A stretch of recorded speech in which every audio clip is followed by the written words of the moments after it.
Hi guys, it's Kelly here and I'm back with another video. Today I'm going to be actually doing two cards with two different companies' products. So I'm using Thinking of You by Pink and Main, and then I'm using Happiness and Valentine Penguins from Gerda Steiner Designs. Obviously, as you know, with the coronavirus, everything going on, some of these small businesses has been hit a little bit hard, and these are people who are still, shipping and everything. I did make this video quite some time ago. If you follow my YouTube video, you know I've been kind of MIA for the last week or so, maybe even a little bit longer than that, honestly.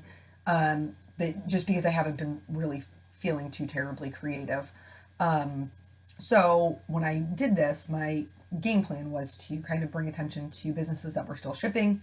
And now that everything's kind of a little bit more opened up, that doesn't seem to be quite the same issue that it once was, but I still love both of these companies and totally happy to support them.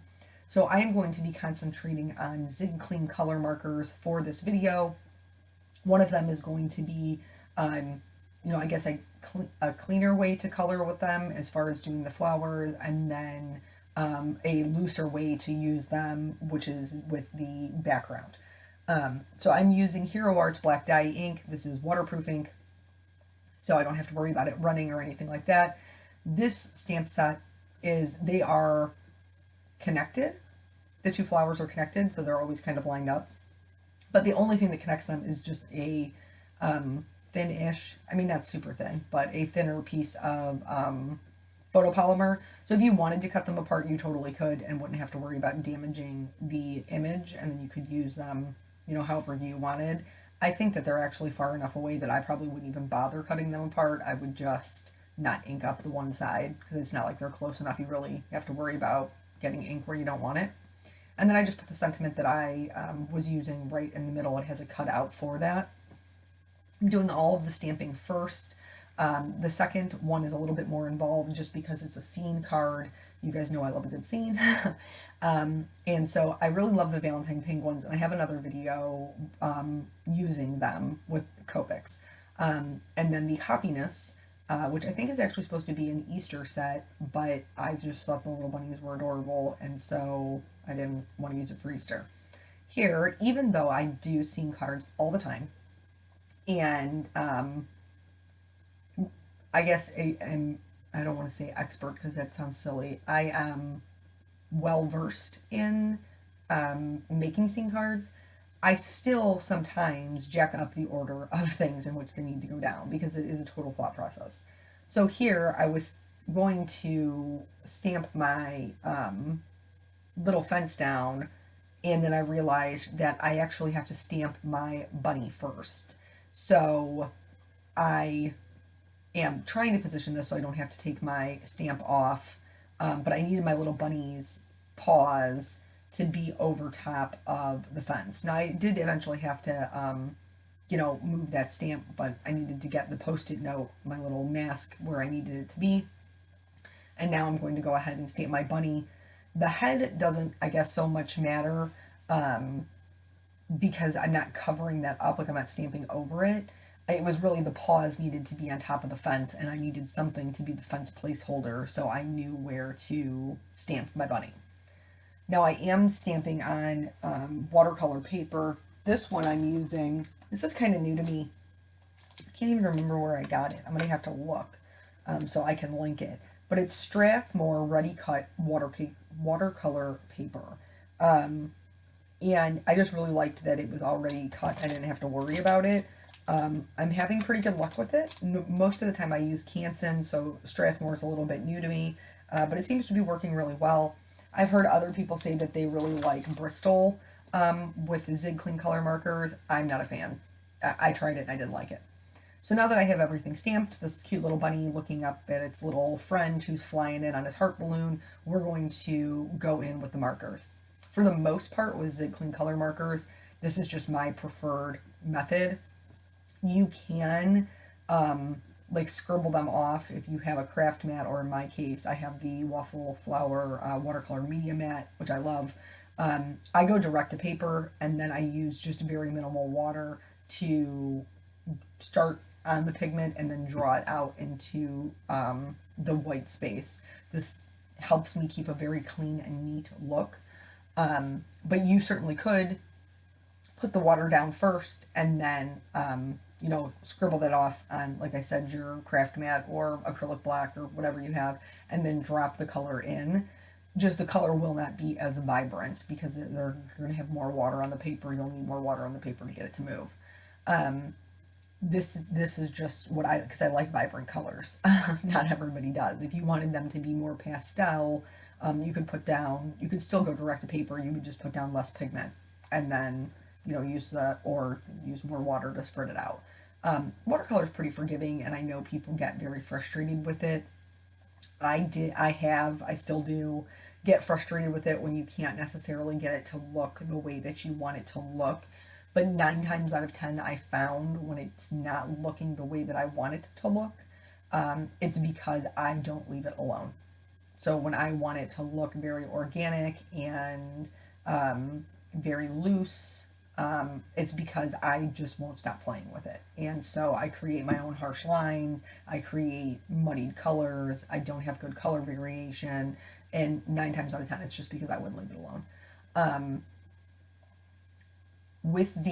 I don't have a teal color, so in order to kind of create more of a blue-green, I put the green down first, and then I'm going in with a blue over top of that. Several people have asked me about what sets I bought. I only bought the 36 set. That worked for me. And then here I'm adding just some more color variation with some yellow just here and there. I bought the 36 set because that was, like, price point wise as much as I was willing to spend. And then they do sell Zig Clean Color Markers individually. So once I got my 36 set, I saw what I had to work with, and then I just bought individual colors to supplement what I felt like I was missing. I would like to get a teal. I have not gotten one yet. Just haven't got there.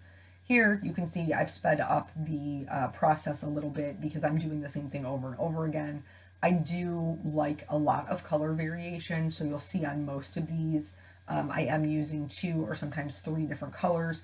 You do not have to do that. Your image will be just as beautiful with one color, but that's just my personal preference. So for these smaller flowers, I'm using blue, purple, and pink, just again to get a little bit of variation and make it more interesting, since it is going to be such a clean and simple card. And I think we're at about 4 times regular speed here.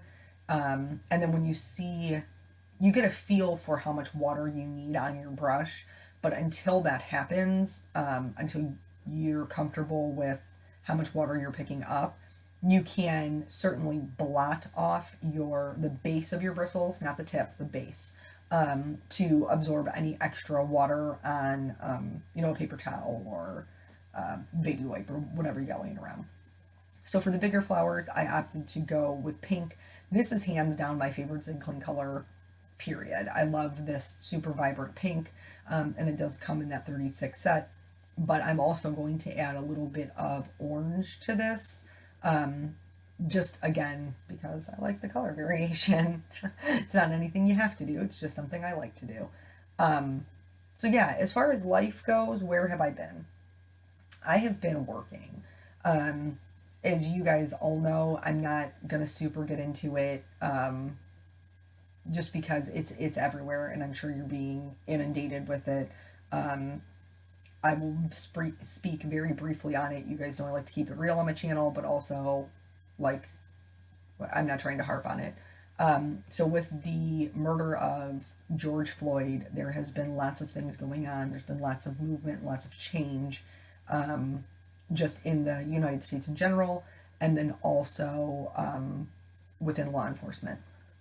And so I've been working. It's been very busy. It's been very crazy. And I'm not going to, I guess, get into the whole like logistics of what's going on at work and all of those things. Just know, like, Eric and I are being safe, and we appreciate the prayers for those of you who have reached out to us. And then just most importantly, you can, don't let anybody tell you you can't. You can, in fact, support the end of racism and still support good law enforcement officers. Those two things are possible. They can coexist. One does not negate the other. And so that's it. That's all I'm going to say about that. So while I was on hiatus and not feeling super creative and was, working, I found another creative outlet. As you guys know, I have been working on refinishing my parents' dining room table. And that project started at the beginning of quarantine. Eric and I have jokingly said we're not sure which one's going to end first, quarantine, social distancing, or this dining room table set. Because things do not go as planned. Quickly, back to the card. So here I'm going to do like blue sky, green grass, and then I'm also going to color my images with the Zig Clean Color Markers as well, just to show you that it's not just, bright colors and unicorns. There are still other colors in there that you can use and color your whole image this way. I will tell you, with the darker colors going direct to paper, like this with the Strathmore, I did have a little bit of a harder time blending them out. The light blue eventually, or I'm sorry, it's more like a medium blue, did eventually blend out, but the purple and the darker blue I did have a much harder time with, and you'll see how I kind of overcome that as we go through the making of the background. So this dining room table, I have talked to you guys about it before. I have never refinished furniture in my life. I have no idea what I'm doing. But I was gonna just recover them, and then there was like scratches and dents and things in the table, and I was like, well, I'll just, we can just refinish it. I'll just redo it and paint it a different color, because it was more like a cherry / mahogany, and my floor in my dining room is really more of a darker, I don't even know, I don't want to say like a walnut, because it's a little bit warmer than that, but it is a much darker brown. So we started the whole process. We stripped them, and before I knew any better, okay, because this whole thing was a learning process, and I was learning as I went, and it's quite a big project to learn as you go, but I did learn a lot. When we redid the banister, one of the things that was recommended to us to get rid of the paint, to strip the paint, was wire brushes. And so we had a few of those. So when I first started doing, stripping the dining room set, I did use the wire brush on 2 of the chairs. Don't do this. Please don't do this. Don't do this to yourself. Don't do it. Because it's too much. It mars the wood. And so I went through, we stripped them. After the first 2, I realized I just needed to use a scraper to strip off as much as I could, and then the rest of it I sanded. And, well, I shouldn't just say Eric and I. So we went through, did that the first time, and then I started getting a sore throat. We did talk about this, I know. And so then I was like, is it from the standing without a mask? Because, nobody had any masks. Or is it COVID? So I did take a break for a couple of weeks to see if my throat would feel any better, and if it was an issue with the sanding. Turns out that's exactly what the issue was. So Eric continued to work on the project, and he used a palm sander on top of it, and then any of the flat areas that he could. And then we finished up the table together, stripping it and sanding it. We only had 1 leaf left. And just because we didn't know any better, so after we get all done, we, wipe everything down, do the tack cloths, wipe everything down with mineral spirits, the whole deal. And then we put the stain on, which I used a gel stain. It's actually super popular one. It's the Java color from General Finishes. And I used that, and the table looked like trash. Okay? Real talk. It looked terrible. And it's because later on, finding out, trying to find out how to fix it, none of the things that I watched, and this is where, I'm a YouTuber telling you, watching YouTube videos doesn't have all the answers. Sometimes you just need to figure it out. So trying to figure out how to fix the blotchiness on the table, I learned that we probably should have used a wood conditioner.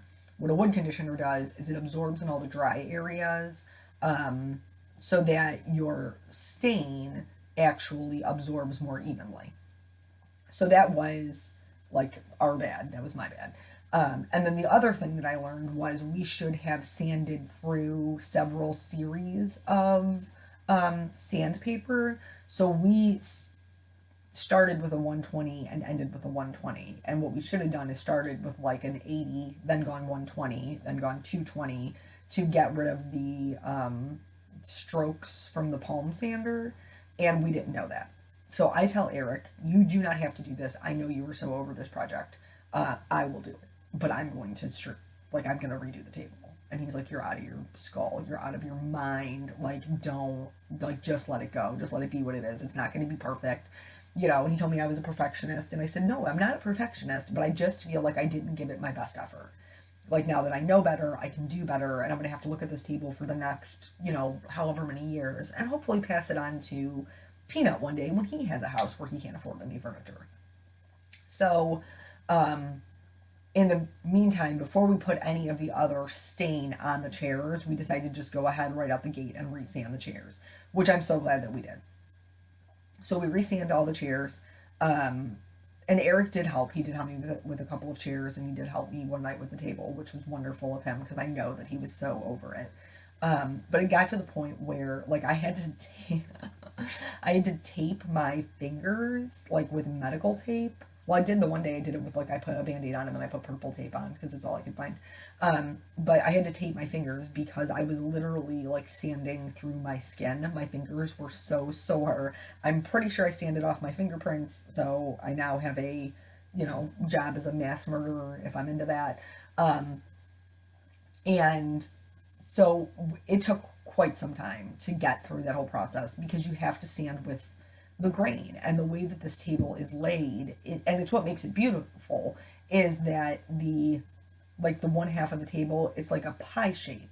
So each individual piece comes in, there's like 4 pies that come in and meet the center, like 4 pie slices that meet the center, but all of the wood grain is facing opposite directions. So you can't just sand the table, you have to sand each individual pie right up until the edge of where it meets the next piece of pie. And it was very time consuming. But nonetheless, back to the card. Here you can see that I do have some bleeding. My pink is bleeding into my blue a little bit. I just, I tried to remove what I could, and then I put a little bit more blue over it. And then I just decided to let it go. Like, I was fine with it because of the darker blue, like, sky portion that was behind it. I figured it wasn't even going to be any real big deal. But that's also adding that blue, like, down on the craft mat and then adding it in is also how I fixed the streakiness of the sky. And then when that didn't cover it up altogether, I just decided to embrace it and create more streaks. So, just FYI. And then that's me blotting up some of the pigment there because I felt like his white belly was a little bit too gray. So I did have to, like, tape my fingers to get all of the sanding done. It was, like, crazy how long it took, but eventually we got there. We also did try a Dremel. Some of you had suggested that, and I don't know if it was the sanding pads or what it was because I didn't actually use the Dremel. Eric tried it, but it ended up, like, I guess it's really, really easy to, I don't know how to say it. To damage the wood. I guess with a Dremel, if you're not super careful, it's really easy to damage the wood. So that particular table leg, like, I had to sand with 60 grit to get rid of all of the like Dremel marks that were in the table leg, and it ended up being fine. It just required a little bit more work. So then once we're all said and done, I put on the wood conditioner, and then I am terrified. I'm terrified to put the stain on because I know, like, this is it. If I put the stain on and the stain looks bad again, like, I would have to start all over, or I would just have to accept it for what it is. So I'm pretty much praying to Jesus that this table is going to turn out. And so I put on the wood conditioner and then I put the stain on, and it was amazing, y'all. Oh my gosh, it looked like a completely different table. I love it so much. It was definitely worth the work. it just looks so much better. Like the wood looks so much better. And there are like two little spots that aren't perfect, but like it's fine. Like I gave it my best effort, and I'm good with it. Gave it all I had, and I'm calling it. So then with the chairs, I did the same thing. I put on the wound conditioner, I put on the stain, and for some of them, they are still a little bit blotchy, like on the legs. But I don't think anybody's going to be crawling around on my dining room floor looking at the legs to tell me my stain looks blotchy, so I'm fine with it. The reason I brought up the wire brush is because there was two that I used the wire brush on, and when I put the stain on, you could totally see it. You could totally see like these cross-grain scratches. It looked horrible, and it was right at the top of the chair where it would be like the most noticeable. So I decided to just resand. Yep, again, third time's a charm. To just resand those sections of the chair. So rather than having to, because each time you do like the sanding and everything, you have to completely clean out the room. You have to sweep, you have to mop, you have to vacuum, you have to wipe everything off with a tack cloth, because you can't have all those little particles in your stain. It will ruin it. And then obviously much more so with the top coat. So I took them out to the garage. I sanded just those two sections, and I did use the 60 and then, went down to the 120. And that was so much better. That again, it was like 15 minutes of work to like resand those sections, and well worth it.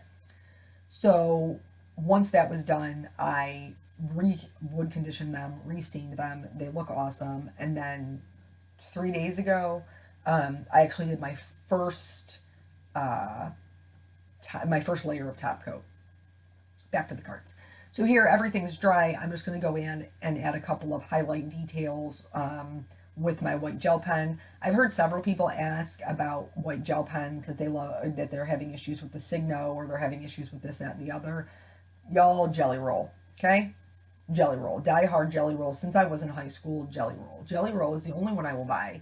It's the cheaper one, but it always works for me.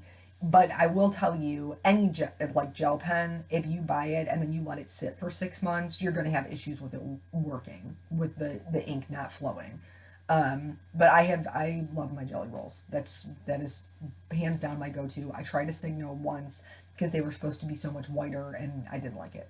I also did go in with my EK Success journaling pens and outline all of these because that's how I roll.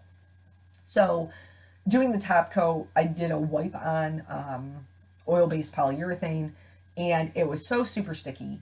But we even paid extra, y'all, and I'm cheap, Eric's cheaper than me. We paid extra for the lint-free cloths to do the wipe on, wipe off, and there's totally fuzzies in my table, and I'm mad about it. But it's only the first layer, so I'm hoping that once I'm off tomorrow. I've been working 12s for the last 3 days. And so I'm hoping that once I sand it, because you have to sand in between each layer of top coat very lightly with like a 220 grit, once I sand it, it will get rid of those fuzzies, and then going forward, I'll just use shop towels to get rid of the, any fuzzies that could possibly get into my top coat. But it has been a process. After the top coat gets done, then I will be able to finally recover, which is how we all started. This is how it all started back in March. I will be able to recover the chairs, and then the dining room set will be complete, which I will be so excited for. I do have plans to redo my kitchen table at the Kelly's Critter Cottage. The house wasn't big enough to have a kitchen table. I just didn't have one.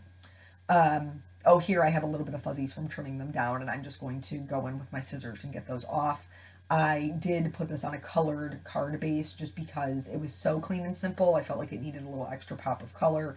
I put the scene card on the white. I thought originally about doing pink, but I didn't like the way it looked. But so I didn't have a kitchen table in the other house because it didn't have room. It was too small.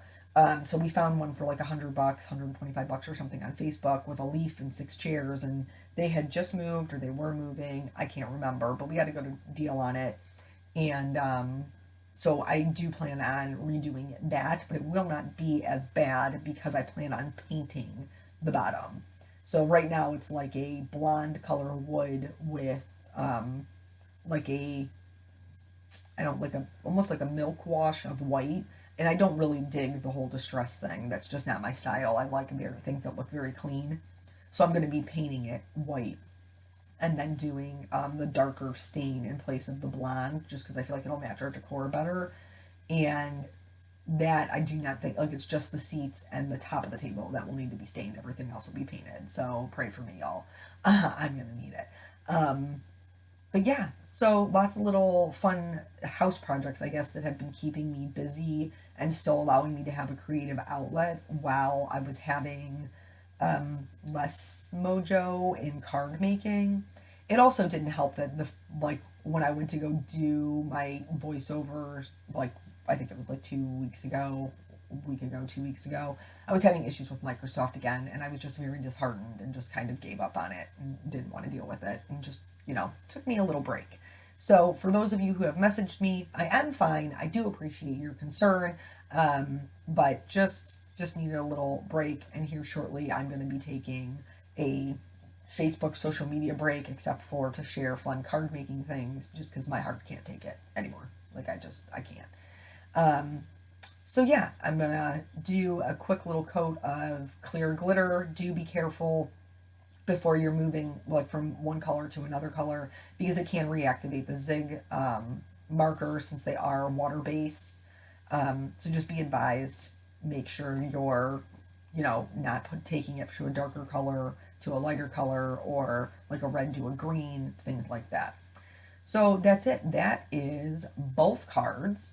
Thank you guys so much for joining me. I appreciate you coming back and hanging out, and I will catch you in the next video. Bye.